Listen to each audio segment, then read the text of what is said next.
Welcome back. आज हम लोग बेटा प्लांट किंगडम के बारे में बात करने वाले हैं। बहुत ही इंटरेस्टिंग और इम्पॉर्टेंट चैप्टर है प्लांट किंगडम। अभी तक हमने बायोलॉजिकल क्लासिफिकेशन की एक वीडियो आपके लिए डाल दी है और दूसरी वीडियो जो हमने आप लोगों के लिए डाली थी वो थी अबाउट लिविंग वर्ल्ड। दोनों चैप्टर समझ में अगर आपको होपफुली आ गए होंगे, नहीं आए तो आप वीडियोस जाके देख सकते हैं। अब हम अगले चैप्टर की बात करते हैं, प्लांट किंगडम, जो वही बायोलॉजिकल क्लासिफिकेशन जहाँ से यूनिट स्टार्ट हुई थी उसी से रिलेट करते हुए अपने आप को आगे बढ़ाता है। कि प्लांट किंगडम मतलब कि वो टेक्सोनॉमिक ग्रुप, इसमें जैसे अब किंगडम है वो एक वर्ड हो गया जो कि कैटेगरी है, और प्लांट एक टेक्सॉन है जो कि एक फ्लेक्सिबल टर्म है कि किंगडम के आगे कुछ भी लग सकता है, प्लांटाई भी या एनिमिलियाई भी। ये वो इवोल्यूशनरी अगर हम देखते हैं तो ये वो चीज़ें हैं जो सबसे पहले हमें धरती पे मिली थी, इन्वेड करा था जिन्होंने लैंड को, उसको प्लांट्स के नाम से जाना जाता है। प्लांट्स बहुत ही पुरानी स्पीसीज हैं, इसलिए इनके बारे में एक एक करके एवोल्यूशनरी स्टेप्स हम देखेंगे कि पुराने टाइम से नई टाइम तक कैसे कैसे ये इवॉल्व हुए हैं। तो आइए बेटा देखते हैं नीट और बोर्ड के अकॉर्डिंग जो है इसमें क्या क्या चीज़ें हमें आनी चाहिए। तो सबसे पहले प्लांट किंगडम के इंट्रोडक्शन की बात करते हैं। थोड़ा सा बायोलॉजिकल क्लासिफिकेशन वाले चैप्टर से हमारा रिलेशन बन जाएगा जैसे ही हम इस टॉपिक को पढ़ने की कोशिश करेंगे। तो सबसे पहले हमारे पास जो है वो है प्रीवियस चैप्टर की बात। Previous chapter covered the 5 kingdom classification. Whittaker बिल्कुल ठीक, यानी क्या, मोनेरा की बात, प्रोटेस्टा की बात, एल्गी फंगई, सॉरी एल्गी कह रहा हूँ, Monera, Protista, fungus, Plantae and Animalia. The chapter deals with kingdom Plantae. Important change क्या है कि जब हम पहले देख रहे थे इनिशियल 2 सिस्टम क्लासिफिकेशन वाली चीज में, तो सेल वॉल होने के कारण इन तीनों में होती है, क्योंकि सेल वॉल बेटा मोनेरा में, प्रोटिस्टा में, फंगस में, तीनों एक जगह आ रही थी।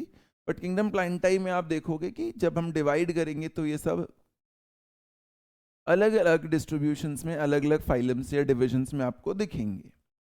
दूसरा, साइनोबैक्टीरिया को अब हम एल्गी कंसिडर नहीं करेंगे, पहले एल्गी कंसिडर कर रहे थे। यही हमने वहां पर भी बोला था 2 सिस्टम में कि फोटोसिंथेटिक नॉन फोटोसिंथेटिक एक साथ हो गए, ये सबसे बड़ी प्रॉब्लम है। या फिर यूकैरियोट प्रोकैरियोट एक साथ हो गए, वो बहुत बड़ी प्रॉब्लम है। अब इस चैप्टर में ये प्रॉब्लम नहीं रहेगी और ये प्रॉब्लम हट जाएगी बेटा। तो देखो आगे चलते हैं। तो अगर हम आगे बढ़ते हैं इसमें तो हमारे पास है system of classification. 2 system of classification है, एक है आर्टिफिशियल, एक है नेचुरल। आर्टिफिशियल सिस्टम पुराने तरीके की क्लासिफिकेशन है, नाम से हालांकि लोगों को लगता है कि आर्टिफिशियल शायद ज़्यादा better developed system of classification होगा, बट ऐसा नहीं होता। ज़्यादा better developed system of classification जो है वो नेचुरल है। पहले तो यहाँ पर आपको यही ध्यान रखना है, आपसे ये बात एक्सपेक्ट करी जाती है कि आपको ये बात पता हो कि ज़्यादा बेटर सिस्टम ऑफ क्लासिफिकेशन क्या है, नेचुरल सिस्टम है। इसके अंदर आप देखो, दिख भी रहा होगा दोनों स्ट्रक्चर्स में साफ दिख रहा है, लीफ जैसा कुछ मॉर्फोलॉजिकल देख रहे हैं। इसमें हम सेल के अंदर डिटेल देखना चाह रहे हैं। तो इसमें जब हम करेक्टर्स की बात करते हैं तो हमारे पास बहुत सारे करेक्टर्स होते हैं, जैसे कि एनाटमी देखते हैं हम, एम्ब्रियोलॉजी देखते हैं, फाइटोकेमिस्ट्री देखते हैं। हम ये सारे फीचर्स देखना चाहते हैं जब भी हम नेचुरल सिस्टम ऑफ क्लासिफिकेशन की बात करते हैं। किसी को भी ऑर्गेनिज्म को किसी भी ग्रुप में क्लासिफाई करने से पहले ये कौन से ऑर्डर का ऑर्गेनिज्म है, कौन से फाइलम का है, हम ये सारे फीचर्स देखेंगे। जबकि आर्टिफिशियल सिस्टम ऑफ क्लासिफिकेशन के अकॉर्डिंग जब हम क्लासिफाई करते हैं तो हम सिर्फ हैबिट देखते हैं कि कहाँ रहता है हैबिटाट, कलर और लीफ शेप, है ना। ये सिस्टम ऑफ क्लासिफिकेशन का एग्जांपल अगर हम देखते हैं तो किसने दिया था, लिनायस ने दिया था। और दूसरे वाला जो सिस्टम ऑफ क्लासिफिकेशन है बेटा वो बेंथम एंड होकर। ये बहुत इंपॉर्टेंट है, नीट के अकॉर्डिंग भी इंपॉर्टेंट है कि आर्टिफिशियल सिस्टम ऑफ क्लासिफिकेशन किन्होंने दिया था। तो आर्टिफिशियल सिस्टम ऑफ क्लासिफिकेशन बेटा बेंथम एंड होकर ने दिया था हमें। गड़बड़ क्या हो रही थी, यानी कि आर्टिफिशियल सिस्टम में एक गड़बड़ ये हो रही थी कि ये सेपरेट कर दे रहा था क्लोजली रिलेटेड स्पीसीज को भी, ये इसके साथ एक प्रॉब्लम हो रही थी। क्लोजली रिलेटेड स्पीसीज जो हमारी होती हैं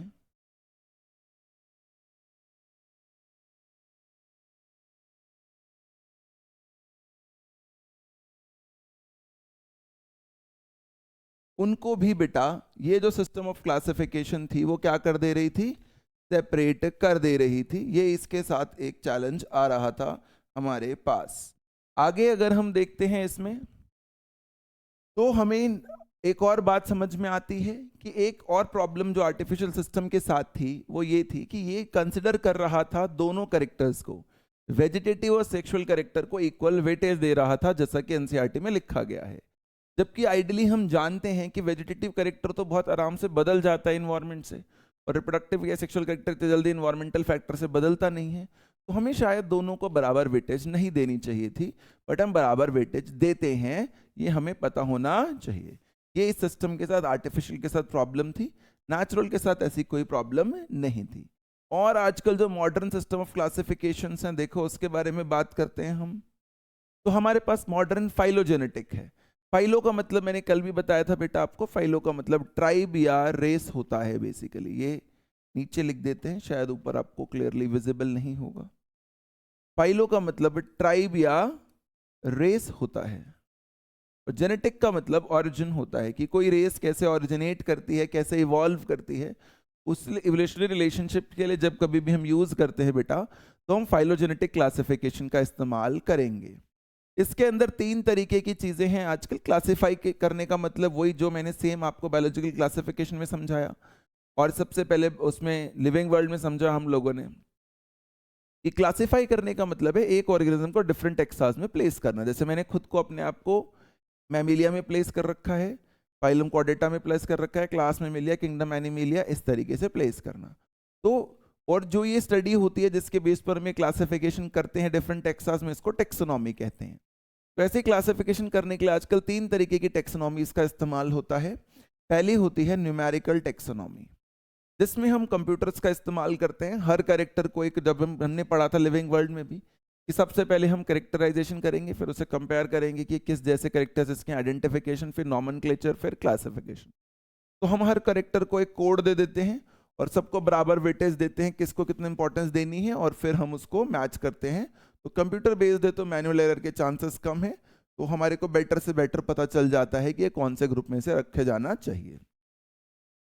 साइटोटेक्सोनॉमी यानी सेल की डिटेल्स के हिसाब से कि भाई क्रोमोसोम नंबर क्या है, वो ऑर्गेनिज्म हैप्लॉइड है, डिप्लॉइड है, कोशिश करेंगे उसको हैप्लॉइड वाले ग्रुप के साथ ही रखा जाए। स्ट्रक्चर क्या है, बिहेवियर कैसा है, ये सब देखा जाता है साइटोटेक्सोनॉमी में।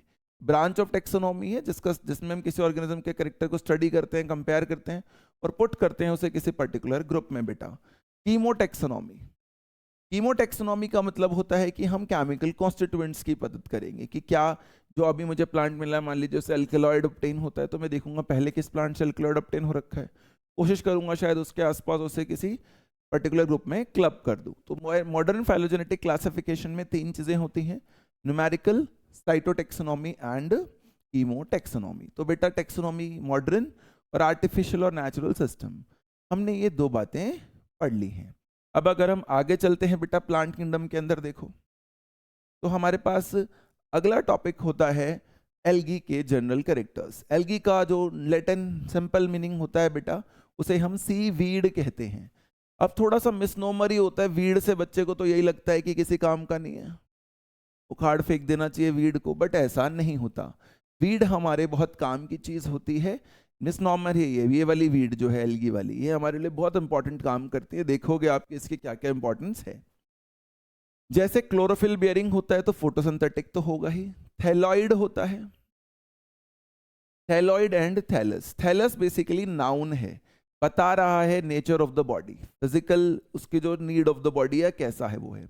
और थैलस जो है वो नाउन है, और थैलॉइड जो है एडजेक्टिव है। बस इतना ही फर्क है बेटा, है ना। एक पर्टिकुलर बॉडी को एक्सप्लेन करना है कि मेरी बॉडी कैसी है, तो वो थैलस है, और वो उसका नेचर एक्सप्लेन करना है तो उसकी बात हो जाती है थैलॉइड। बट आप इसको कॉमन भी समझ सकते हैं। थैलॉइड हो गया सिंपल, ऑटोट्रॉफिक होते हैं यानी फोटोसिंथेटिक होते हैं। डायग्राम से भी दिख रहा होगा बहुत क्लियरली। लार्जली एक्वाटिक होते हैं ये लोग बेटा, ये बात भी हमें बहुत क्लियरली पता होना चाहिए। कभी कभी मॉइस्ट स्टोन्स में होते हैं, कभी कभी फंगस के साथ भी एसोसिएट कर जाते हैं, तो इसको हम लाइकन्स मानते हैं।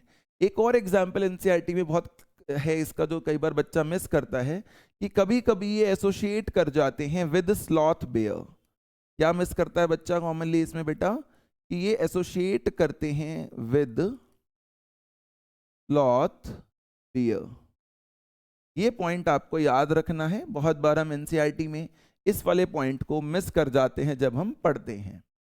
साइज की बात अगर हम करते हैं तो भाई माइक्रोस्कोपिक होते हैं, सिंगल सेल्ड होते हैं। क्लैमिडोमोनास हमने बायोलॉजिकल क्लासिफिकेशन में भी सीखा था क्लामी का मतलब क्लॉक शेप यानी एक jacket without the sleeves, Mona's मतलब सिंगल रहने वाले लोग। कॉलोनियल होते हैं यानी कि कॉलोनी में रहेंगे। क्लामिडोमोनास जनरली यूनिसेलुलर है, देखो लिख ही दिया है उसने। कॉलोनी मतलब एक साथ इकट्ठे होके रहेंगे बेटा ये सारे लोग। कॉलोनियल। फिलामेंटस यानी थ्रेड लाइक, जैसे कि यूलोथेरिक्स और स्पाइरोगायरा। यूलोथेरिक्स भी हमने पिछले चैप्टर में पढ़ा था। यूलो मतलब करली, थेरिक्स मतलब हेयर, करली हेयर स्ट्रक्चर्स। कई बार डायग्राम देखने में ऐसा लगेगा कि यार ये तो यूलोथेरिक्स नहीं लग रहा, करली हेयर तो नहीं है, बट लैटिन नाम ऐसा क्यों दे रखा है? तो बेटा वो जरूरी नहीं है कि मैक्रोस्कोपिक इमेज के हिसाब से ही हो सकता है कोई उस प्लांट की माइक्रोस्कोपिक स्टेज हो, उसके अकॉर्डिंग उसका नाम रखा गया हो। तो जरूरी नहीं है लैटिन मीनिंग को हमेशा हमें उसके मॉर्फोलॉजिकल अपीयरेंस से ही कंपेयर करना हो चाहिए, ऐसा नहीं करना चाहिए। कभी कभी बहुत मैसिव प्लांट बॉडीज भी दिखेंगी, जैसे कि कैल्प जो 100 मीटर तक भी हो सकती हैं। तो देखो साइज की कितनी वेरिएशन है, छोटे सेल से लेकर पूरे बड़े 100 मीटर तक का एरिया भी कवर करा जा सकता है एल्गी के द्वारा। ये सब डिफरेंट डिफरेंट एल्गीज के बेटा आपके लिए पिक्चर्स हैं, जो कि आपको बहुत आसानी से समझने में मदद करते हैं कि कैसे कैसे साइज जो है एल्गी का बढ़ सकता है या घट सकता है। तो इसमें ये बात आपको ध्यान रखनी थी बेटा। आगे चलते हैं। तो देखो दोस्तों, आगे बात करते हैं रिप्रोडक्शन की, कैसे एल्गी रिप्रोड्यूस करेगा। तो एक मेथड उसके पास होता है वेजिटेटिव। वेजिटेटिव का मतलब होता है, हम जानते हैं कि हम किसी जर्म सेल का इस्तेमाल नहीं करेंगे रिप्रोड्यूस करने के लिए, सीधा फ्रेगमेंटेशन। देखो दिख भी हो भी ऐसा ही रहा है कि ब्रेक डाउन हो जा रहा है fragment into small small parts, उसे बोलते हैं फ्रेगमेंटेशन। फिर एसेक्सुअल क्या हो रहा है भाई? By spores. कौन से स्पोर्स जी? जू स्पोर्स। जू का मतलब एनिमल होता है, तो ये यानी सिंपल बात है मोटाइल होते हैं। फंगस में भी थे ये लोग बेटा, स्पोरेंजियोस्पोर्स, जूस्पोर्स, ओनिडियोस्पोर्स, तो वहां भी कहा गया था जूस्पोर्स मोटाइल होंगे, बाकी वाले नॉन मोटाइल होंगे। वहां पे भी इन सब का नाम एसेक्सुअल में ही हमने रखा था। अब अगर हम आगे बात करते हैं, देखो फ्लैजिला दिख भी रहा है वैसे तो। सेक्सुअल रिप्रोडक्शन दो तरीके की हो सकती है। साइज गैमिट, मेल और फीमेल गैमिट का साइज, जो एल्गी में मेल और फीमेल पार्टनर्स हैं उनका साइज जो गैमिट बना रहे हैं उनसे सेम भी हो सकता है। आइसोगैमस अलग अलग भी हो सकता है। एनाइसोगैमस, ओगैमस भी हो सकता है। एनाइसोगैमस का एनसीईआरटी में एग्जाम्पल दे रखा है, जो यहाँ पर हमने नहीं लिखा, यूड्रेना, जिसको गॉड्स ब्लेसिंग भी कहते हैं एक तरीके से, क्योंकि इसका अबंडेंट नंबर होता है कॉलोनी के अंदर, राइट। ओगैमस में जो एग्जाम्पल आपको मिलेगा बेटा आपके एनसीईआरटी में, वो मिलेगा वॉल्वॉक्स या फ्यूकस। वॉल्वॉक्स का मतलब होता है एबिलिटी टू रोल, उस वजह से नाम रखा जाता है, रोलिंग मोशन में वो मूव करता है वाटर के अंदर। आइसोगैमी का मतलब है सेम साइज। इसमें दो डिफरेंट डिफरेंट चीजें हैं एनसीईआरटी के टेक्स्ट में। आइसोगैमस जो चीज है बेटा, उसके दो तरीके, सिमिलर साइज गैमीट तो होंगे, बट ऐसा हो सकता है कि ये जो सिमिलर साइज गैमीट हैं ये दो टाइप के हो सकते हैं, या तो ये नॉन मोटाइल होंगे या मोटाइल होंगे।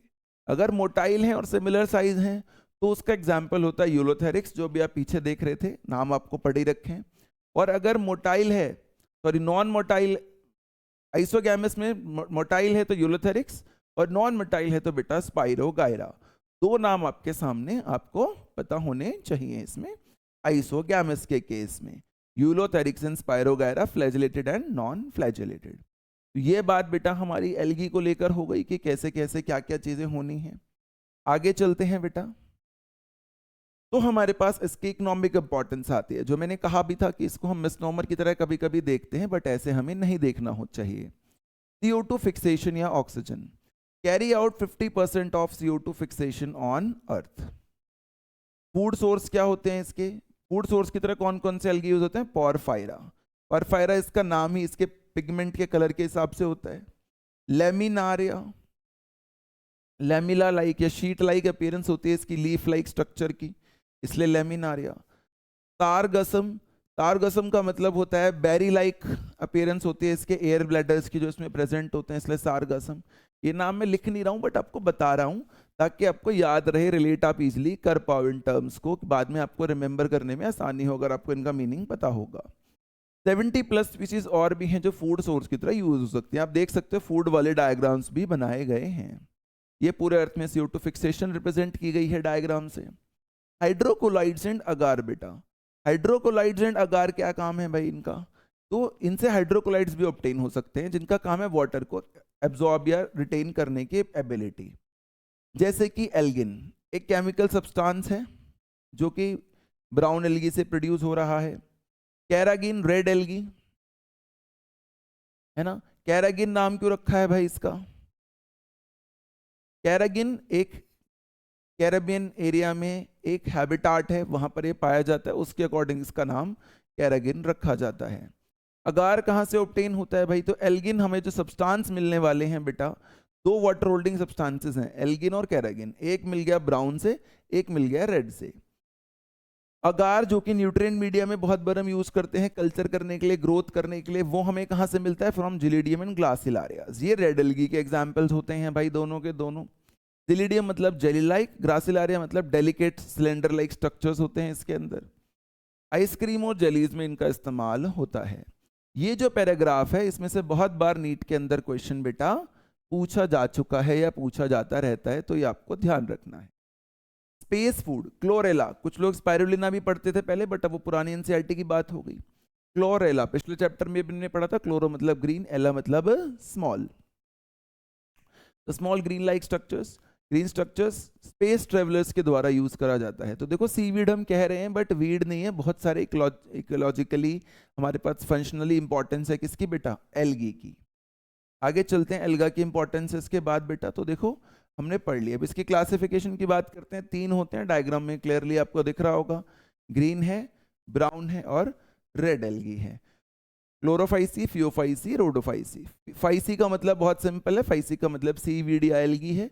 कलर से क्लोरो, फियो और रोडो, वो ग्रीन, ब्राउन और रेड कलर के लिए रिप्रेजेंट किया गया है बेटा। विदाउट वेस्टिंग टाइम आगे चलते हैं बेटा। तो हमें ग्रीन एल्गी के बारे में बताया जाता है कि ग्रीन एल्गी में 3-4 तरीके की फॉर्म्स हो सकती हैं, जो जनरली भी एल्गी में हमने पढ़ा था होती ही है। It could be unicellular, colonial और मल्टी सेलुलर या फिलामेंटस। पिगमेंट्स के अंदर क्लोरोफिल ए और बी होगा, डायग्रामेटिक दिखाया गया है। क्लोरोप्लास्ट की शेप हो सकती है, डिस्क शेप हो सकती है, प्लेट लाइक हो सकती है, रेटिकुलेट हो सकती है, स्पाइरल या रिबन शेप हो सकती है। डिस्क का मतलब जो बचपन में हम ऐसे एक डिस्क लाइक स्ट्रक्चर से खेलते थे उसकी बात कह रहा है, जैसे कि अगर इसको मैं ऐसे हॉरिजॉन्टली अरेंज कर दूं तो डिस्क की तरह दिखेगा। रिबन मतलब जो हम रिबन काटते हैं कई बार, लॉन्ग नैरो स्ट्रिप जो होती है। रेटिकुलेट का मतलब होता है नेट लाइक अपीयरेंस, जैसे इसमें आपको दिख रही होगी नेट लाइक अपीयरेंस। स्पाइरल का मतलब एस शेप होता है। तो ये शेप्स आपको समझ में आनी चाहिए कि इन शेप्स का जो है बेटा क्लोरोप्लास्ट हो सकता है। ये सेम आपको सेल के चैप्टर में भी डिफरेंट क्लोरोप्लास्ट की शेप्स एक्सप्लेन करी जाती हैं। फिर बात आ गई पायरेनॉइड्स की, ये बहुत इंपॉर्टेंट होता है। पायरेनॉइड मतलब एक नट लाइक बॉडी होती है, जैसे अखरोट या ड्राई फ्रूट्स में अंदर एक सेंट्रल पार्ट होता है जो बहुत इंपॉर्टेंट होता है कंज्यूम करने के लिए, वहीं से वर्ड लिया जाता है। तो नट लाइक बॉडीज होती हैं लोकेटेड इन क्लोरोप्लास्ट, एक या एक से ज्यादा भी हो सकती हैं। इनके अंदर स्टार्च तो होता ही होता है, बट एक और एडिशनल फीचर इनके पास ये होता है बेटा कि स्टार्च के अलावा इनके पास प्रोटीन भी होता है। उसके बाद सेल वॉल की स्ट्रक्चर अगर हम ग्रीन एल्गी में देख रहे हैं तो सेलुलोज तो होगा ही होगा, साथ में बेटा पेक्टोज की भी लेयर होती है। पेक्टोज एक इनसॉल्युबल कंपोनेंट होता है। पेक्टिन जो हम जनरली पहले टिश्यूज में पढ़ते थे, पेरेन्काइमा कोलोनकाइमा वाले एरिया में बहुत बार, तो वो सॉल्युबल पार्ट होता है। इतना ही इन दोनों में डिफरेंस होता है। तो forms, pigments, shape, pyrenoids and cell wall structure की बात हो गई बेटा। आगे चलते हैं। तो ग्रीन एल्गी जैसे कि वॉलवॉक्स की बात वो कर रहा है, रोल करना, देखो गोल गोल दिख भी रहा है कि शायद रोलिंग मोशन में ये मूव करते हुए जाता होगा। वेजिटेटिवली इसको करना है तो फ्रेगमेंटेशन से करेगा। एसेक्सुअल में स्पोर्स कैसे होंगे बेटा? फ्लैजिलेटेड होंगे, इंपॉर्टेंट है। सेक्सुअल में 3 कंडीशंस होंगी, आइसोगैमस मतलब साइज सेम, एनाइसोगैमस मतलब साइज अलग, ओगैमस मतलब एक पर्टिकुलर कंडीशन जिसमें कि एक मोटाइल होगा और दूसरा हमेशा नॉन मोटाइल ही होगा। एनाइसोगैमी में हो सकता है कि दोनों मोटाइल हों या हो सकता है दोनों नॉन मोटाइल हों, लेकिन ओगैमस में कंडीशन फिक्स्ड होती है, इसलिए oogamous is a type of anisogamous only. कि साइज डिफरेंट होगा दोनों में ही, बट एनाइसोगैमी में ऐसा हो सकता है कि साइज डिफरेंट होने के बाद दोनों गैमीट्स मोटाइल हो, ओगैमी में एक मोटाइल होगा और फीमेल वाला जो है वो नॉन मोटाइल होगा, ये फिक्स्ड होता है। एग्जाम्पल्स देख लो ग्रीन एल्गी के, क्लामिडोमोनास, वॉलवॉक्स आपको दिख ही रहा है, Ulothrix curly hair, Spirogyra, spiral, coiled gyra मतलब क्वाइल्ड एंड स्पाइरो मतलब स्पाइरल एंड चारा, ये इसके नाम होते हैं जो हमें ग्रीन एल्गी के अंदर याद रखने होते हैं बेटा। आगे चलते हैं। फियोफाइसी, फियो मतलब ब्राउन कलरिश, फाइसी मतलब सीवीड बेटा, ब्राउन एल्गी। ये कहाँ रहते हैं? तो मेराइन हैबिटेट्स में ज्यादातर रहते हैं ये लोग। सिंपल फिलामेंटस हो सकते हैं, एक्टोकार्पस, एक्टो मतलब एक्सटर्नल, कार्पस मतलब रिप्रोडक्टिव ऑर्गन, यानी कि शायद रिप्रोडक्टिव ऑर्गन बाहरी साइड पे ग्रो करता होगा इसके अंदर। टू मैसिव कैल्प्स, जो मैंने पहले भी कहा था जब हम एल्गी के जनरल साइज की बात कर रहे थे कि छोटे से लेकर बड़े मीटर्स तक के हो सकता है बच्चों। फिर बेटा पिगमेंट्स एंड कलर, तो कौन सा पिगमेंट है भाई इसमें, फ्यूकोजेंथिन। फ्यूको मतलब एक सीवीड का जीनस बेसिकली, और जेंथिन मतलब थोड़ा सा उसके कलर या पिगमेंट के अकॉर्डिंग कह रहे हैं हम brown. Chlorophyll A C कैरेटेनॉइड्स xanthophylls या फ्यूकोजेंथिन। फिल्स मतलब लीव्स, जेंथो मतलब वही ब्राउनिश स्ट्रक्चर या येलोइश, फ्यूकोजेंथिन मतलब येलोइश लीव्स कह लो, बेसिकली येलो ब्राउनिश लीव्स कह लो आप। कैरेटेनॉइड यानी कि कैरेट के जैसा ऑरेंज कलर होता है इनके अंदर भी इस पिगमेंट की वजह से, इसलिए इसे हम बेटा कैरेटेनॉइड कह देते हैं, ठीक है। कलर वेरी कर सकता है। स्टोर्ड फूड दो तरीके का, लैमिनारिन। लैमिनारिन क्यों कह रहे हो, क्योंकि शायद ये हम लैमिनारिया से ऑब्टेन कर रहे हैं, जो कि एक एग्जाम्पल होता है किसका, जो कि एक एग्जाम्पल होता है ब्राउन एल्गी का, ये वहां से ऑब्टेन हो रहा है। मैनीटोल क्या है, तो मैनीटोल हमें मैनोज से ऑब्टेन होता है। मैनोज एक शुगर होती है, मैनीटोल एक शुगर अल्कोहल है, यानी उससे डराइव्ड हुआ प्रोडक्ट है। जैसे पेक्टिन और पेक्टोज थे, ऐसे ही मैनीटोल और मैनोज हैं बेटा। कॉम्प्लेक्स कार्बोहाइड्रेट्स जो होते हैं लेमिनारियन से लेकर मैनीटोल तक इसमें पाए जा सकते हैं, देखो वही बात उसने आपको बताई है। तो ये भी मेरे ख्याल से कोई आपको मुश्किल नहीं है, बहुत सिंपल सिंपल समझने वाली बात है बेटा। ये हैबिटेट फॉर्म्स क्या होंगे, pigment, colour and stored food, है ना। आगे देखते हैं, पियोफाइसिया ब्राउन एल्गी, ये स्ट्रक्चर देख लो आप, इसके अंदर क्या क्या इसके स्ट्रक्चर में होता है भी आप आगे भी देखोगे बेटा। टाइप होती है स्टॉक, टाइप या स्टॉक कहते हैं, कह देते हैं हम उसको। होल्ड फास्ट होता है जो सबस्ट्रेटम से अटैच होता है, मिट्टी से अटैच दिखेगा आपको। निमैटोसिस्ट या एयर ब्लैडर्स आपको इसमें दिख सकते हैं, राइट। और क्या दिख रहा है भाई, एल्जिनेट्स, एल्जिन इससे बनता है, हमने थोड़ी देर पहले ही बात की थी बेटा। क्लोरोप्लास्ट का स्ट्रक्चर दिख रहा है, बस जो दूसरे पिगमेंट्स होते हैं वो क्लोरोप्लास्ट से ज्यादा डोमिनेंस दिखा देते हैं, तो उसे ओवरकम कर लेता है वो कलर, बट ऐसा नहीं है कि इनमें क्लोरोप्लास्ट है ही ना। फ्यूकोजेंथिन मैंने भी बताई था आपको जेंथोफिल के केस में, कि जेंथो मतलब येलोविश या ब्राउन स्ट्रक्चर्स, और फिल्स मतलब लीव्स, तो वो ब्राउन पिगमेंट फ्यूकोजेंथिन से आ रहा है। मैक्रो एल्गल स्ट्रक्चर है ये। सेल वॉल जो होती है बेटा ब्राउन एल्गी की, कवर्ड बाय एल्जिनेट्स, या भी जैसे आप डायग्राम में देख रहे थे एल्जिन। प्रोटोप्लास्ट, प्रोटोप्लास्ट का मतलब क्या होता है भाई, सेल वॉल के अलावा क्या क्या एरिया होगा उस स्ट्रक्चर में, जैसे कि प्लास्टिड्स होंगे, यानी कि यूकैरियोट है क्योंकि ऑर्गेनेल प्रेजेंट है, सेंट्रल वैक्यूल होगा और न्यूक्लियस होगा। प्लांट बॉडी का भी आपने डायग्राम देखा ही था बेटा कि तीन चीजें होंगी, hold fast, talk and frond. ये थोड़ा सा ध्यान रखिएगा, ये नहीं है बेटा, इसको चेंज करना है हमें अभी, ये शायद मिसलेबल्ड रहेगा, ये ध्यान रखिएगा। Talk is this type, frond is the leaf like arrangement जो होती है बेटा, और होल्ड फास्ट जो उसको सबस्ट्रेटम से अटैच करके रखता है। ये जो लीफ लाइक अरेंजमेंट हो रही है, थोड़ी सी शायद कंफ्यूजन हो रही है, इसी को हम फ्रॉन्ड या लीफी ब्रांच कहते हैं। क्या कहते हैं, लीफी ब्रांच, ठीक है। क्योंकि इनकी बॉडी थैलॉइड या थैलस लाइक होती है, तो बहुत क्लियरली आपको यहाँ पे कभी भी लीफ स्ट्रक्चर नहीं दिखेंगे, लीफी लाइक स्ट्रक्चर्स आपको फिर भी नजर आ सकते हैं बेटा, क्लियर। तो फ्रॉन्ड आपको दिखना चाहिए बहुत क्लियरली, टॉक दिखनी चाहिए आपको क्लियरली, फ्रॉन्ड मैंने आपको लेबल कर दिया है, और होल्ड फास्ट लेबल्ड है ही बेटा ठीक से। रिप्रोडक्शन ब्राउन एल्गी में वही पुराने तरीके हैं, बस थोड़ा थोड़ा डिफरेंस होगा बेटा, जैसे कि यहाँ पर भी फ्रेगमेंटेशन से होगा, पढ़ रखा है हमने। एसेक्सुअल में ध्यान रखिएगा, यहाँ भी बाइफ्लैजेलेट जूस्पोर्स होंगे जिनकी शेप पियर होगी या pyriform, two unequally laterally attached flagella, दिख भी रहा होगा आपको अटैचमेंट। सेक्सुअल में वही तीन conditions, same size of gamete, different size of gametes, और different size of gametes oogamous में भी होगा, बट यहाँ पे फिक्स्ड कंडीशन होगी कि एक मोटाइल और दूसरा मोटाइल नहीं है। उसके बाद गैमीट्स पायरीफॉर्म शेप या पियर शेप के होते हैं, ठीक है। गैमीट्स में भी फ्लैजेला अटैच होते हैं, एग्जाम्पल वही Ectocarpus, externally growing reproductive organ. Dictyota का मतलब होता है, डिक्टियो मतलब नेट, ओटा मतलब ईयर, नेट लाइक अरेंजमेंट होती है इसमें एक तरीके से, बट प्लांट देखोगे तो नहीं दिखेगा ऐसा, क्योंकि जरूरी नहीं है जो मॉर्फोलॉजिकल शेप हो आपने उसी हिसाब से लैटिन नेम डिराइव करा हो। आपने हो सकता है किसी माइक्रोस्कोपिक स्टेज के अकॉर्डिंग भी नाम को बेटा डिराइव कर रखा हो। सारगसम मैंने अभी देखो न्यूमेटोसिस्ट या एयर ब्लैडर्स हम देख ही रहे थे, तो इसमें बेरी शेप होते हैं एयर ब्लैडर्स, बेरी मतलब ग्रेप, ग्रेप बेरी या स्ट्रॉबेरी जैसे, उससे बोलते हैं। लैमिनारिया, क्योंकि लैमिला होती हैं इनके जो फ्रॉन्ड या लीफ लाइक स्टेजेस हैं वो लैमिना शेप में, शीट लाइक अरेंजमेंट्स है, जैसे स्ट्रोमा लैमिला होता है क्लोरोप्लास्ट के अंदर। और फ्यूकस यानी कि सीवीड का एक जीनस बेसिकली, सिंपल सा। आगे अगर हम बात करते हैं तो देखो ये रिप्रोडक्शन में जो जो इंपॉर्टेंट है बेटा उसे मैं सर्कल करके आपके लिए बता ही दे रहा हूँ कि ये आपको और अच्छे से ध्यान रखने की जरूरत रहेगी बेटा। फिर रोडोफाइसे या रेड एल्गी की बात करते हैं, तो इसमें पिगमेंट आर फाइकोएरिथ्रिन है। देखो पिगमेंट का स्ट्रक्चर भी दिखाने की एक सिंबलिक कोशिश की गई है। वार्मर एरियाज में होते हैं, ग्रेटर डेप्थ जहां तक शायद सनलाइट ना पहुंच पाए वहां पर भी पाए जाते हैं। मल्टी सेलुलर थैलस होता है, कॉम्प्लेक्स बॉडी होती है। फूड कौन सा स्टोर होता है? फ्लोरिडन स्टार्च।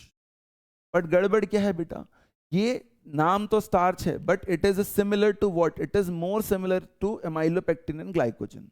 ये आपको इसमें बहुत इंपॉर्टेंटली याद रखना है, ये आपसे एग्जाम में पूछा जा सकता है बहुत बार, क्या ये स्टेटमेंट सही है या गलत है। तो बच्चे को लगता है स्टार्च लिखा है तो ये डिफरेंट होना चाहिए, बट ये है क्या बेटा? सेम है, ये डिफरेंट नहीं है। ये आपको इंपॉर्टेंटली याद रखना। रेड कलर आपको पहले भी एक डायग्राम में दिखाया ही था मैंने, जब हमने एक पूरे पेज पे क्लोरो फियो रोडोफाइसी के नाम लिखे थे। रिप्रोडक्शन इन रेड एल्गी, जैसे कि फ्रेगमेंटेशन, वही पुरानी कहानी। इंपॉर्टेंट चीज यहाँ पर क्या है, ए सेक्शुअल हो या सेक्शुअल हो हमेशा नॉन मोटाइल होंगे। ए सेक्शुअल में स्पोर्स और सेक्शुअल में गैमीट्स। ये बहुत इंपॉर्टेंट बात है यहाँ पर कि बेटा ये दोनों हमेशा क्या होंगे? नॉन मोटाइल होंगे बच्चों। Clear? Complex post fertilization developments, polysiphonia, poly मतलब होता है मेनी, सिफोनिया का मतलब होता है ट्यूब लाइक अरेंजमेंट्स।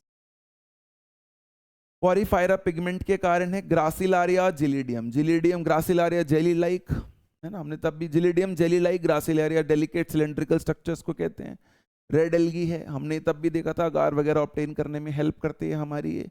तो ये हमारा बेटा जो अब तक हमने पढ़ा इन सूर्य के 27 मिनट में, इस टॉपिक को जनरली बच्चों को लगता है एल्गी तो बहुत छोटा सा टॉपिक है, इतना टाइम कैसे लग सकता है, तो इसमें लगता है बेटा टाइम। हमने एल्गी पढ़ी ध्यान से, ये एल्गा के अंदर रेड एल्गी क्या होगा, रेड रोडोफाइसी का structure, reproduction in brown algae, structure of brown algae, Phaeophyceae, Phaeophyceae, green algae Volvox की बात, क्लोरोफाइसी की बात, classes, economic importance, algae reproduction, algae general character, modern and basic system of classifications. ये बहुत बार exams में आ चुका है, आगे भी इस चैप्टर से क्वेश्चन आएंगे। ये एक बेसिक सी कंपैरिजन है जो आप देख सकते हो। और क्योंकि अभी मैंने आपको दिखाया था कि रोडोफाइसी के केस में गैमीट हो या स्पोर हो नॉन मेटाइल होते हैं, इसलिए लिखा गया है कि यहाँ पे फ्लैजिला नहीं होता, या इस पर्टिकुलर ग्रुप में फ्लैजिला एब्सेंट होता है बेटा। तो ये इसमें से जरूर क्वेश्चन आता है, ज्यादातर केसेस में आपको आंसर करना आना चाहिए। आगे चलते हैं। ब्रायोफाइट्स या मॉसेस, ब्रायो का मतलब मॉसेस ही होता है बेसिकली।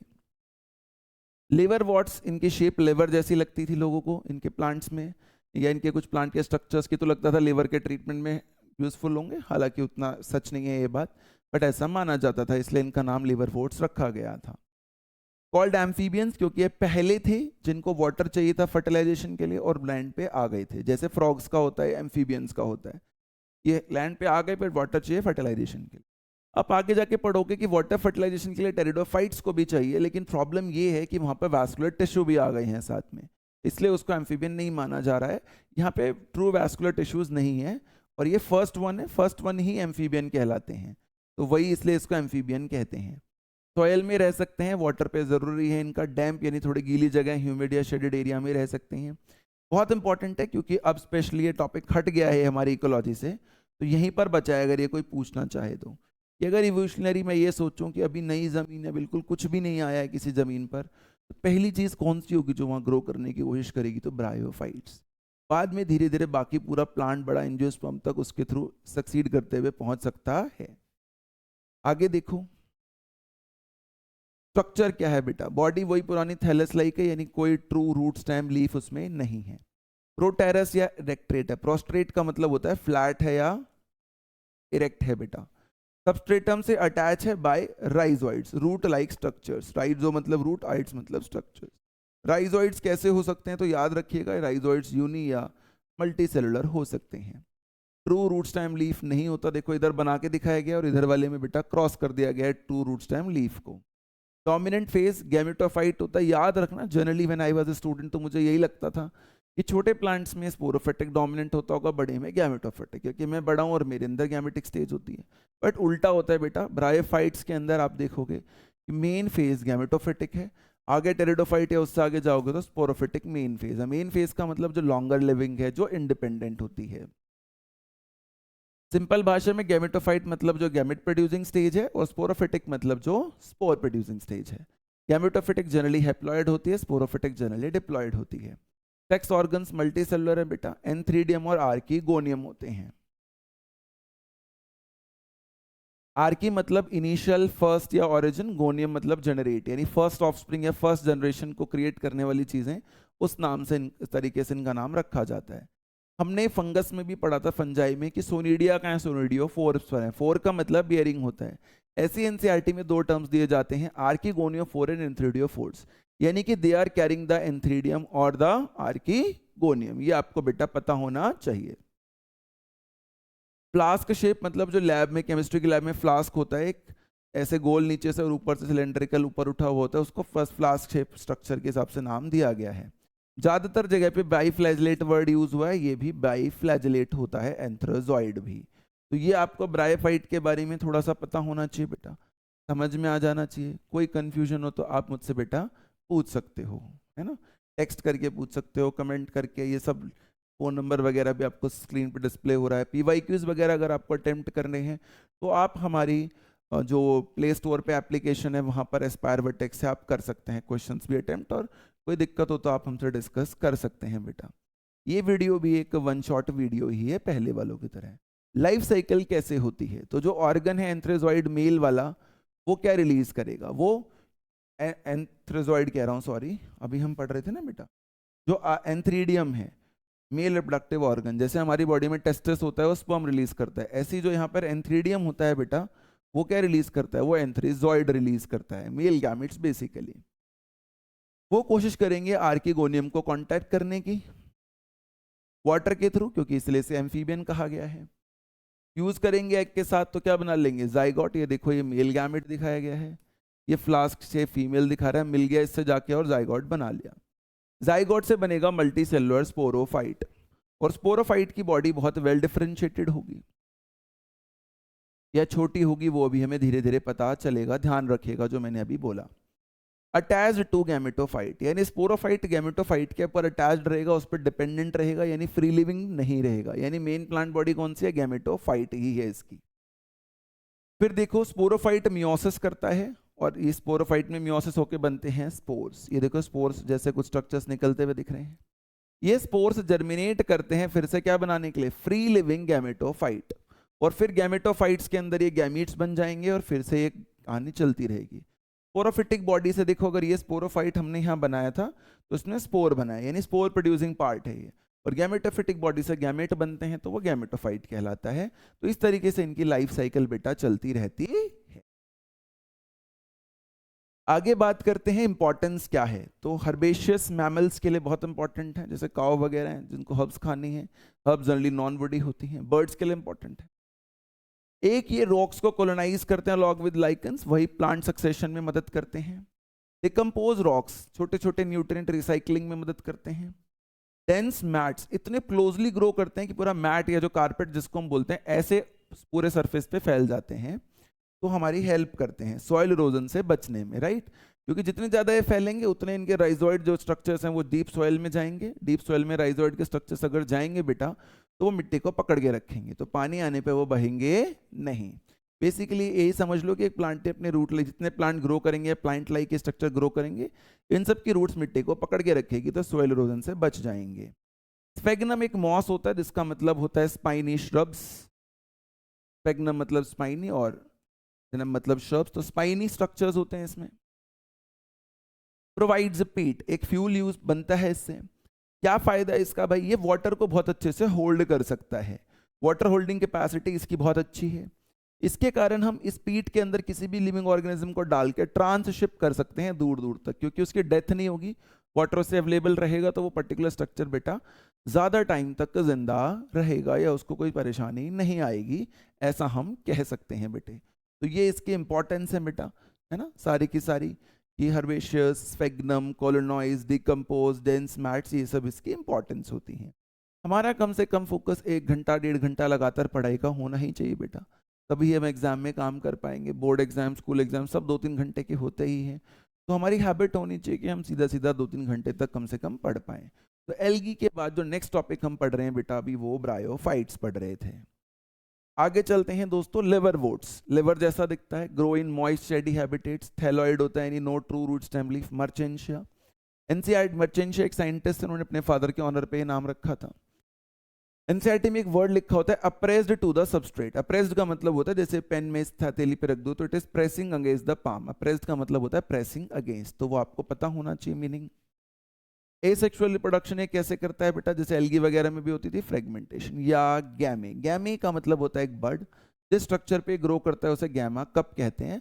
ये भी हमें एनसीईआरटी में डायग्राम के अंदर दिखाया जाता है। और बर्ड है तो सिंपल सा मतलब है कि ग्रो करेगा और बाद में पेरेंट से डिटैच हो जाएगा बेटा, है ना। और वही तरीका होगा इसमें भी गैमेटोफाइट एंड स्पोरोफिटिक बॉडी के डेवलपमेंट का, कि सेक्सुअल ऑर्गन्स दो अलग अलग बॉडीज पे हो सकते हैं, दोनों से वो गैमीट आपस में, जैसे भी लाइफ साइकिल ऑफ ब्रायोफाइट हमने पढ़ी थी उसी का तो एग्जाम्पल है। एंथ्रेजॉइड आर्किगोनियम, एंथ्रीडियम और आर्किगोनियम से एंथ्रेजॉइड आ जाएगा, वो मेल गैमेट फीमेल गैमेट को फ्यूज करेगा, जाइगोट बनेगा, स्पोरोफाइट बनेगा, स्पोरोफाइट से स्पोर बनेंगे, फिर से गैमेटोफाइट बनेगा, वही स्ट्रक्चर इसमें चलता रहता है। स्पोरोफाइट की जो है इसके अंदर डिफरेंशिएशन होती है इनटू फुट, सीटा एंड कैप्सूल। ये 3 स्ट्रक्चर स्पोरोफाइट में बने हुए होते हैं। मॉसिस के अंदर स्पोरोफिटिक बॉडी ज्यादा बेटर एलोबरेट होती है, अभी आप आगे पढ़ेंगे ये बात भी। कैप्सूल के अंदर स्पोर्स रहते हैं जब तक उन्हें रिलीज ना करा जाए। मॉस की बात करते हैं तो देखो इसकी भी प्रिडोमिनेंट स्टेज गैमेटोफाइट है, जैसे कि पहले वाले की थी लिवरवोर्ट्स की। प्रोटोनिमा, प्रोटोनिमिया का मतलब होता है जब स्पोर से गैमीट बनता है, स्पोर जर्मिनेट करता है गैमीट फॉर्म करने के लिए, तो जो इनिशियल फिलामेंटस स्टेज होती है बेटा उसे प्रोटोनिमा, इनिशियल प्रो मतलब इनिशियली, उसे प्रोटोनिमा कहते हैं। डेवलप्स डायरेक्टली फ्रॉम स्पोर, देखो वही बात हो गई। क्रीपिंग होता है यानी ग्राउंड से चिपक के चलेगा, ग्रीन होता है फिलामेंटस होता है, फ्रीक्वेंटली फिलामेंटस, ज्यादातर टाइम्स में फिलामेंटस होता ही है। इस प्रोटोनिमा को से फिर एक सेकेंडरी स्ट्रक्चर बनता है, उसको बोलते हैं सेकेंडरी प्रोटोनिमा। उस सेकेंडरी प्रोटोनिमा से जो स्ट्रक्चर बनता है उसे बोलते हैं लीफी स्टेज, इसलिए देखो लिखा जाता है develops from secondary protonema as lateral bud. तो ये आपको याद रखना है, एक प्राइमरी प्रोटोनिमा या सिंपल प्रोटोनिमा है, फिर उससे एक सेकेंडरी प्रोटोनिमा बनता है उसकी ब्रांच से, फिर सेकेंडरी प्रोटोनिमा पे बर्ड लाइक स्टेज से स्ट्रक्चर से क्या सेकेंडरी प्रोटोनिमा पे एक बर्ड लाइक स्ट्रक्चर अपीयर करता है बेटा, उससे क्या बनता है, लीफी स्टेज बनती है। तो ये आपको पता होना चाहिए, आपके काम की बात है, समझ में आनी चाहिए आपको बेटा। रिप्रोडक्शन कैसे होती है, वही वेजिटेटिव, सेक्सुअल में एंथ्रेडिया और आर्किगोनिया स्ट्रक्चर्स हैं, इससे गैमीट्स हैं हमारे पास, एंथ्रीडियम और आर्किगोनियम से फ्यूज करेंगे, जाइगोट बनाएंगे, स्पोरोफाइट बनाएंगे, स्पोरोफाइट से फिर से गैमेटोफाइट बनेगा। एग्जाम्पल्स क्या है, फ्यूनेरिया। फ्यूनेरिया क्या होता है भाई, इसका जो स्टॉक होता है बेसिकली वो ड्राई होने पर रोप की तरह या फ्यूनस की तरह ट्विस्ट कर जाता है, इसलिए इसका नाम फ्यूनेरिया होता है। पॉलीट्राइकम, पॉली मतलब मैनी, ट्राइकम मतलब हेयर्स लाइक स्ट्रक्चर्स। फेग्नम मैंने अभी बताया था, स्पाइनिश श्रब को कहते हैं हम लोग। इंपॉर्टेंट बात क्या है, किसके स्पोरोफिटिक स्टेज ज्यादा एलोबरेट होती है, किससे, लिवरवोर्ट से। तो हमने ब्रायोफाइट्स पढ़ लिए बेटा। स्पोरोफाइट के अंदर देखो क्या क्या होता है, तो सीटा होता है, कैप्सूल होता है, अभी मैंने समझाया था आपको। राइजोइड स्ट्रक्चर्स होंगे ही किसमें, लेकिन गैमेटोफिटिक के स्टेज में। और स्पोरोफाइट की बॉडी देखो गैमेटोफिटिक स्टेज के ऊपर ही डिपेंडेंट होती है, उसी के साथ बिल्कुल अटैच्ड होती है। तो हमें ये बात क्लियर हो जानी चाहिए कि मॉसेस के अंदर रिप्रोडक्शन में क्या क्या बातें थी बेटा, ये ब्रायोफाइट्स में बेसिकली मॉसेस की स्टेजिंग कैसे है, लिवरवोर्ट्स की स्टेजिंग कैसे है, इंपॉर्टेंस क्या क्या है, लाइफ साइकिल कैसे कैसे है, स्ट्रक्चर ऑफ ब्रायोफाइट क्या क्या है, ब्रायोफाइट में मॉसेस और लिवरवोर्ट्स क्या चीज है, राइट। तो देखो ब्रायोफाइट्स भी हो गया हमारा। अब हमारे पास आता है बेटा टेरिडोफाइट्स। टेरिडोफाइट्स के अंदर कहते हैं हॉर्स टेल, कि जो ये स्टेम है बेटा और जो ये वॉल्स ऑफ लीफ हैं जो इसके चारों तरफ अटैच्ड हैं, ये मिलकर इस तरीके की अपीयरेंस देती हैं जैसे कि हॉर्स टेल हो, स्टेम प्लस लीफ वॉल्स। उनकी मिलकर अरेंजमेंट ऐसी होती है, इसलिए इसका नाम हॉर्स टेल होता है। इवोल्यूशन के चैप्टर में हम स्पिनॉप्सिड्स वगैरह भी कुछ कुछ ऐसे गिंकीगो स्पिनॉप्सिड जहाँ पढ़ते हैं वहाँ पे पढ़ेंगे, सेम बात दोबारा। एंड फर्न्स, फर्न्स का मतलब होता है विंग्स। टेरॉन का मतलब भी विंग्स ही होता है, फाइट्स मतलब प्लांट होगा ही। इवोल्यूशनरी माइलस्टोन, पहले टेरेस्ट्रियल प्लांट है जिसके पास वैस्कुलर टिश्यू है, राइट। ब्रायोफाइट्स के पास ऐसा नहीं था। Found in cool damp shady place. Dominant phase याद रखना बेटा, इसमें क्या होती है, स्पोरोफाइट। पहले वाले में क्या थी, गेमेटोफाइट। फिर देखो स्ट्रक्चर ऑफ टेरिडोफाइट, राइट। तो किसमें डिफरेंशिएटेड है, ट्रू रूट स्टेम लीफ, यानी यहाँ पे थैलस है, थैलैडो का कॉन्सेप्ट जो अब तक एल्गी में चल रहा था बेटा, या जो अब तक ब्रायोफाइट में चल रहा था वो नहीं चलेगा। अब हमारे पास थोड़ी बात देखो, दिख भी रहा है, स्टेम दिख रहा है, लीफ दिख रहा है, नीचे रूट भी बहुत क्लियर ही, देखो ये रूट भी बहुत क्लियरली दिख ही रही है। लीव्स दो तरीके की होंगी, छोटी लीव्स होंगी तो माइक्रोफिल्स, फिल्स का मतलब होता है लीफ, और बड़ी होंगी तो मैक्रो, दोनों के एग्जाम्पल हैं। सेलेग्नेला जो होता है, एला तो क्लोरेला वाला ही है, एला का मतलब हमेशा स्मॉल ही होता है या लिटल होता है। सेलेग्नेला का मतलब होता है क्लब शेप, तो club shape little moss like structures होते हैं इनके, सेलेग्नेला। फर्न्स का मतलब विंग होता ही है बेटा। स्पोरोफिल्स, स्पोरोफिल्स मतलब वो लीव्स, अगर लीव्स के अंदर स्पोर्स हैं या स्पोरेंजियाज हैं विच विल फॉर्म स्पोर्स, तो उन लीव्स को बोला जाता है स्पोरोफिल्स। जैसे देखो ये लीफ है खाली, यहाँ पर भी लीफ है, बट इस वाली लीफ में अगर तुम ध्यान से देखोगे जो नीचे यहाँ बनी हुई है बेटा, तो आपको कुछ कुछ स्पोर लाइक स्ट्रक्चर्स भी दिख रहे होंगे। क्या दिख रहे होंगे, कुछ कुछ ये स्पोर लाइक स्ट्रक्चर्स आपको लीफ के पास दिख रहे होंगे, स्पोरेंजियास दिख रहे होंगे, जिनको हम स्ट्रोबिलाए कहेंगे अभी थोड़ी देर में। तो इनके कारण हम मानते हैं इसको इस वाले नाम के साथ। फिर मे फॉर्म, कई बार क्या हो जाता है, तो ये कहते हैं कई बार ये जो लीफ है जिसने स्पोरेंजिया को कवर किया है वो बहुत कॉम्पैक्टली और डेंसली कवर करती है, तो उससे एक शेप बन जाती है कॉर्न शेप। उस केस में हम इसी स्पोरोफिल का नाम क्या कर देते हैं, इन स्पोरोफिल्स का नाम जिन्होंने मिलकर ये शेप बनाई है, स्ट्रोबिलाए कर देते हैं, स्ट्रोबिलाया कोन्स। कोन वो जो मैथमेटिकल शेप थी बिल्कुल वही कोन शेप है बेटा, मैथ्स में जो हम बचपन में पढ़ते थे कि कुछ इस तरीके की अरेंजमेंट हो जाती है कई बार, तो वैसी ही बात है, जैसे टोपी वोपी भी बर्थडे पे हम बहुत बार पहन लेते थे। सेलिग्नैन इक्वेस्टियम, इक्वेस्टियम में भी इक्वस एक हॉर्स के साथ रिलेट करते हैं चीजें, तो वही हॉर्स टेल से ये बात भी हमें रिलेट कर कर दे रही है। तो ये स्ट्रक्चर में बेटा लीव्स की बात हो गई, स्पोरोफिल्स की बात हो गई, स्ट्रोबिला या कॉन्स की बात हो गई। आगे चलते हैं, लाइफ साइकिल ऑफ टेरिडोफाइट्स, तो वही पुरानी कहानी बेटा, लीफ के अंदर स्पोरेंजिया है, स्पोरेंजिया से स्पोर्स प्रोड्यूस होंगे, कैसे प्रोड्यूस होंगे, मियोसिस से। स्पोर्स जो हैं वो जर्मिनेट करेंगे हमेशा की तरह, और क्या बनाएंगे, गैमेटोफाइट। बट इस बार जो गैमेटोफाइट बनेगा वो बहुत इनकॉन्स्पिशियस या छोटा बनेगा, ऑलमोस्ट नॉन विजिबल बनेगा, फ्री लिविंग होगा, इसका नाम प्रोथैलस होगा, यानी थैलॉइड शेप तक भी नहीं पहुंचते आप, उससे भी छोटे रह जाते हो, विजिबल तक नहीं होते ठीक से। जो गैमेटोफाइट है उसको गैमेट प्रोड्यूस करना है, तो यानी वो फर्टिलाइजेशन करेगा, तो फर्टिलाइजेशन के लिए उसे कूल डैम्प प्लेस चाहिए और वाटर चाहिए, बट इसे एम्फीबियन नहीं कह रहे क्योंकि फर्स्ट वन नहीं है और इसके पास वैस्कुलर टिश्यूज हैं। फिर फर्टिलाइजेशन से बनेगा जाइगोट, फिर से वही जो कल मैंने परसों भी आपको बताया था एक टॉपिक में कि जाइगोट जो है बेटा वो माइटोटिकली डिवाइड करके स्पोरोफाइट, 4 हैप्लॉइड से डिवाइड करके गैमेटोफाइट। गैमेटोफाइट हैप्लॉइड है ऑलरेडी, इसीलिए मियोसिस से स्पोर बने, यानी वो हैप्लॉइड स्ट्रक्चर्स हैं, उनसे गैमेटोफाइट जर्मिनेट करके बन रहे हैं, तो गैमेटोफाइट का स्ट्रक्चर भी पूरा हैप्लॉइड ही है, उनसे माइटोटिकली गैमीट्स बनते हैं, बस ये एक अलग बात यहाँ पर देखी जाती है।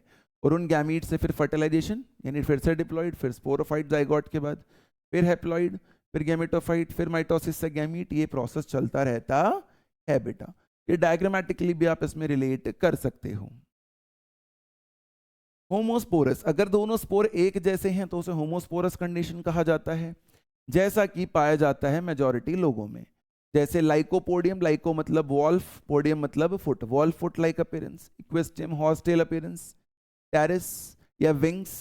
हेट्रोस्पोरस दो kind, macro and micro. Selaginella मैंने अभी समझाया था, club shape small structures.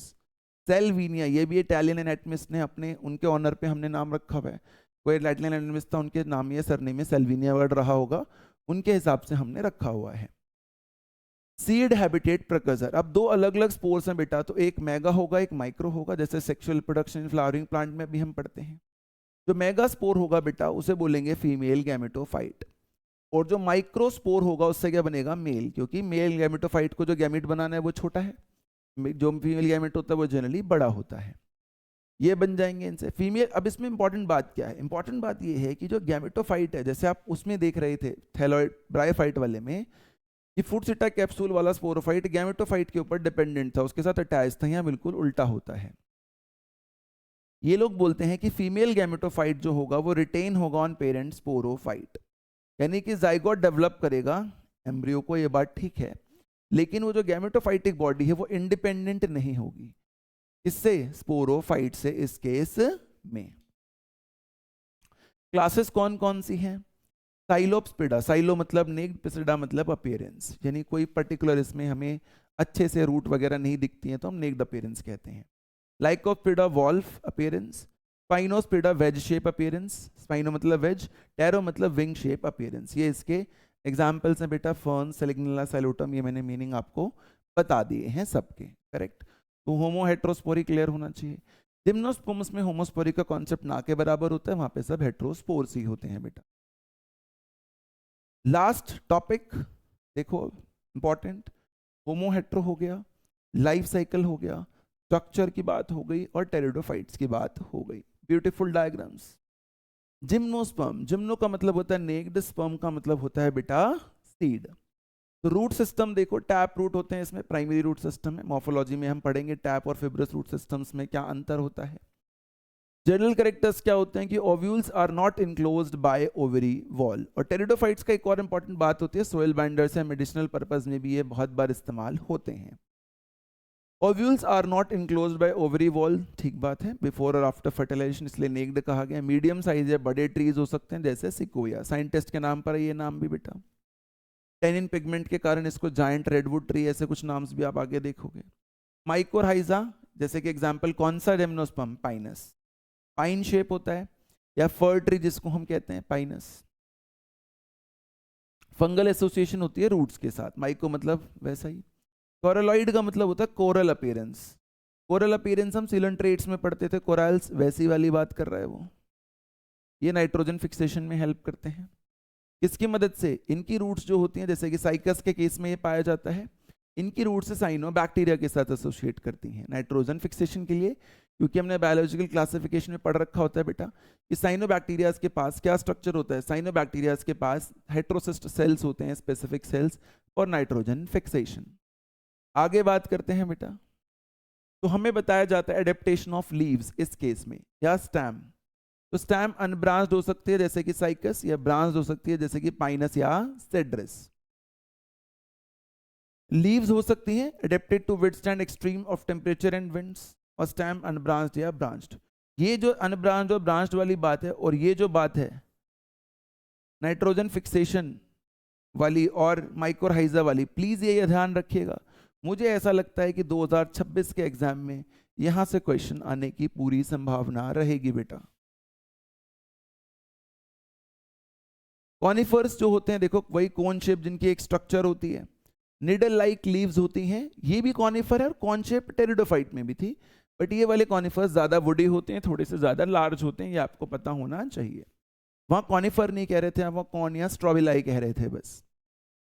Thick cuticle और सनकन स्टोमेटा होता है, सनकन स्टोमेटा का मतलब जो अब बाहर फूल के नहीं जा रहा बल्कि कैविटी के अंदर जैसे आपने धक्का दे दिया है। थिक क्यूटिकल होता है ताकि ट्रांसपिरेशनल लॉस को हम कम कर सकें। कॉनिफर्स का काम भी वही है, सरफेस एरिया कम तो ट्रांसपिरेशनल लॉस हमारा कम हो सकता है बेटा। तो ये इसकी मॉडिफिकेशंस होती हैं, हमें पता होनी चाहिए। हेट्रोस्पोरस होते हैं, क्या मैकेनिज्म ऑफ रिप्रोडक्शन इनमें होता है, तो हेप्लॉइड माइक्रोस्पोर्स बनेंगे भाई, बिल्कुल सही बात है, और मेगास्पोर्स बनेंगे, क्योंकि गैमेटोफिटिक बॉडी हेप्लॉइड होती है तो माइटोटिकली वो हेप्लॉइड स्ट्रक्चर से बनाते हैं, हमने पढ़ लिया था। Spore produced in sporangia on sporophylls, ये भी हमने पढ़ लिया था। लीफ जो स्पोरेंजिया को कवर करती है उन्हें स्पोरोफिल कहते हैं, छोटी लीफ है तो माइक्रो, बड़ी है तो मैक्रो। या बेसिकली अगर माइक्रोस्पोर को कवर कर रहे हो तो माइक्रोस्पोरोफिल, और मैगा को कवर कर रहे हो तो मैगास्पोरोफिल। तो स्पोरोफिल्स, स्पोरोफिल कैसे अरेंज होते हैं, तो कॉम्पैक्ट स्ट्रक्चर बना लेते हैं, स्ट्रोबिला या कोन। सीड कहते हैं पाइन कोन को, आप कभी अगर गूगल करके देखोगे तो उसका स्ट्रक्चर ऐसा ही दिखता है, इसलिए इसको पाइन कोन स्ट्रक्चर भी कह देते हैं, है ना। तो ये जो अपीयरेंस आती है कोन शेप, जिसमें लीफ के अंदर स्पोरेंजिया है, इसमें लीफ के अंदर स्पोरेंजिया है, वहां से गैमीट्स आते हैं, प्रोड्यूस होते हैं, गैमीट्स आपस में फ्यूज करते हैं, जाइगोट बनाते हैं, उससे फिर स्पोरोफाइट बनता है, स्पोरोफाइट से फिर गैमेटोफाइट बनता है, प्रोसेस वही रहेगा बेटा। Bears microsporophyll and microsporangia. अगर मैं कह दूं कि ये मेल स्ट्रोबेलाई है, यानी कि एक ऐसा स्ट्रोबेलाई या लीफ है बेसिकली, जिसके लीफ के मिलने से एक ऐसा लीव्स के मिलने से एक ऐसा स्ट्रक्चर बना है जिसके अंदर माइक्रोस्पोरोफिल होगा, तभी तो मेल है, क्योंकि उससे माइक्रोस्पोर बनना है, राइट। तो इससे क्या बनेगा, तो माइक्रोस्पोरोफिल हो गया, माइक्रोस्पोरोफिल्स ने मिलकर बनाया होगा इसको, लीफ विच कवर माइक्रोस्पोर्स, और उनके अंदर स्पोरेंजिया कौन सा होगा, माइक्रोस्पोरेंजिया, उसी से तो माइक्रोस्पोर प्रोड्यूस हो रहे होंगे बेटा। Microspores develops into reduced male gametophyte, इतना ज्यादा रिड्यूस हो जाता है गैमेटोफाइटिस केस में कि कुछ स्ट्रक्चर ही नहीं दिखता उसका। रिड्यूस तो वहां पे भी था, टेरिडोफाइट में प्रोथैलस बन रहा था, यहाँ पे सिर्फ पोलन ग्रेन बन जाता है गैमेटोफिटिक बॉडी के नाम पे, और कुछ भी नहीं बन पाता है। तो वो बोलते हैं देखो ये रहा भाई पोलन ग्रेन रिलीज करवा दिया आपने। फिर क्या होगा जी, फिर फीमेल स्ट्रोबिलाई और लोकेशन, है ना। फीमेल के केस, फीमेल जो मेगास्पोरोफिल्स रहे होंगे, है ना, उनके कॉम्बिनेशन से कॉम्पैक्ट स्ट्रक्चर जो बना होगा वो फीमेल स्ट्रोबिलाई है। पेयर मेगास्पोरोफिल्स, ठीक बात है, इन्हीं से फीमेल स्ट्रोबिलाई बना है। दोनों सेम ट्री पे भी हो सकते हैं, कभी कभी मेल और फीमेल स्ट्रोबिलाई, कभी कभी अलग। डिफरेंट होता है साइकस में, जहां पर अभी हम थोड़ी देर पहले नाइट्रोजन फिक्सेशन की भी बात कर रहे थे। सेम होता है पाइनस में, जहां पर हम माइक्रोराइजा फिक्सेशन वाली बात कर रहे थे। तो ये यहाँ पर साइकस और पाइनस का कुछ ना कुछ क्वेश्चन जरूर पूछ लेंगे बहुत सारी जगह पे, क्योंकि ये रिलेट हो रहा है। सेम या डिफरेंट होगा क्या, जैसे सेक्सुअल प्रोडक्शन फ्लावरिंग प्लांट्स में होता है, बिल्कुल वैसा ही है कि मेगास्पोर मदर सेल होगी, एक न्यूसेलस नाम का एक स्ट्रक्चर होता है इसमें, उस जैसे सेक्सुअल प्रोडक्शन फ्लावरिंग प्लांट में भी होता है कि जो न्यूसेलस का हिस्सा माइक्रोपाइल के पास होता है बेटा, वहां से कोई एक डिफ्रेंशिएट कर जाता है मेगास्पोर मदर सेल में, या एक स्ट्रक्चर कन्वर्ट हो जाता है मेगास्पोर मदर सेल में। वो मेगास्पोर मदर सेल डिवाइड करेगी, 4 स्पोर बनाएगी, उन 4 में से कोई एक ही पर्टिकुलरली डेवलप हो पाएगा, बाकी लोग डेवलप नहीं हो पाएंगे, वही पुरानी कहानी है। तो फीमेल गैमेटोफाइट बन जाएगा, उससे फीमेल गैमेट बन जाएगा, और फीमेल गैमेट और मेल गैमेट फ्यूज करके बनाएंगे जाइगोट, जाइगोट से बनेगा स्पोरोफाइट, वही पुराना मैकेनिज्म चलता रहेगा। फीमेल गैमेटोफाइट के पास क्या होंगे, याद रखने वाली बात है, 2 और मोर आर्किगोनियाज होंगे। एंथ्रीडियम्स एंड आर्किगोनियम्स से वही पुरानी बात कर रहा है, एंथ्रीडिजॉइड्स एंड आर्किगोनियास, यानी मेल और फीमेल गैमेट्स की बात कर रहा है, जो हम पहले भी कर चुके हैं, जो हम ब्रायोफाइट्स के केस में भी कर रहे थे, वही बात है बेटा सेम। तो देखो एक सेल है, एक से बन गए 4, उनमें से कोई एक आगे जाके डेवलप कर गया, ऐसे आपको दिखाया जा रहा है। आगे बात करते हैं, देखो फिर क्या होगा, तो पॉलन ट्रांसपोर्ट होगा, फर्टिलाइजेशन कैसे होगी देखो, तो पॉलन ग्रेन जो है वो कैरी होएगा करंट से, ओव्यूल्स के पास पहुंचेगा, जैसे हमेशा पहुंचता ही ओव्यूल्स के पास सेक्सुअल प्रोडक्शन फ्लावरिंग प्लांट में भी। पॉलन ट्यूब ग्रो करेगा, आर्किगोनिया के पास पहुंचेगा, यानी कि जहां पर फीमेल गैमेट है वहां पहुंचेगा। फर्टिलाइजेशन जाइगोट एम्ब्रियो, और फर्टिलाइजेशन के बाद ओव्यूल जो होंगे वो किस में कन्वर्ट हो चुके होंगे, सीड्स में, बट वो नेग्ड रहेंगे, इसलिए इनका नाम जिम्नोस्पर्म रखा गया है बेटा। मैं आपको एक बार फिर से दिखा देता हूं, मैं आपको क्या बताने की कोशिश कर रहा हूं, हो सकता है काफी देर हो गई तो अपने ध्यान से वो बात हट गई हो। तो देखो हमने पढ़ा था बेटा, मेल सेक्स ऑर्गन का नाम एंथ्रीडियम है, फीमेल सेक्स ऑर्गन का नाम आर्किगोनियम है, तो ये सेक्स ऑर्गन्स हैं। इनसे जो स्ट्रक्चर्स बनेंगे बेटा वो एंथ्रेजॉइड्स बनेंगे, वो इससे एंथ्रीडियम से, और वो जाके आर्किगोनियम के पास पहुंचते हैं, और वहां पर ओव्यूल होगा, उसके साथ फर्टिलाइजेशन होगी, वही बात वो वहां पर समझा रहे हैं सेम, तो यहां पर हमने बात करी थी, यही सेम बात वो अभी हमें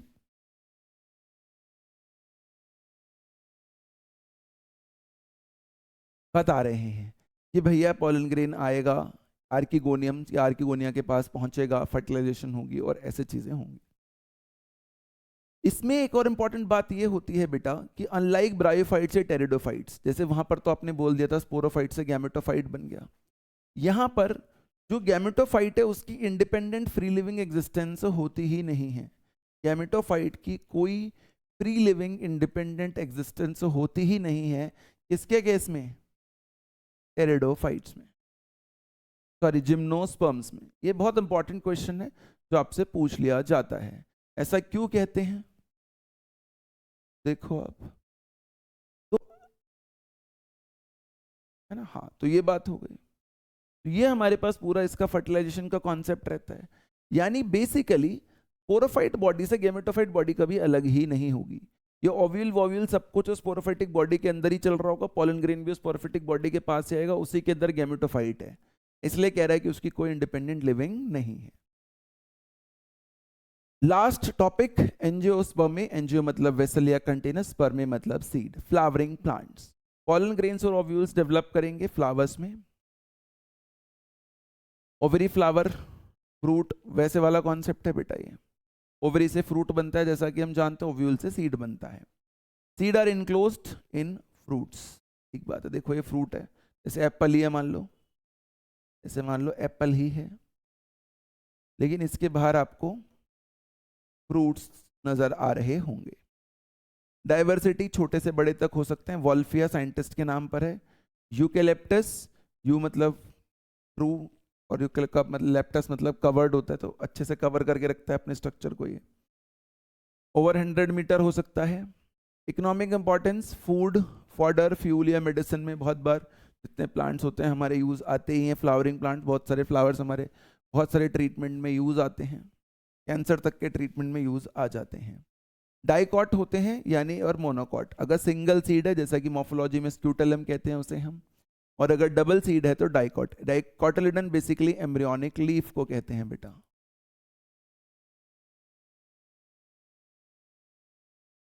टू कॉटिलिडन्स, रेटिकुलेट वेनेशन होती है इसमें, इसमें पैरेलल अरेंजमेंट ऑफ वेन्स और वेनलेट्स होती है लीफ में, मॉर्फोलॉजी में पढ़ेंगे उसे वेनेशन कहते हैं हम।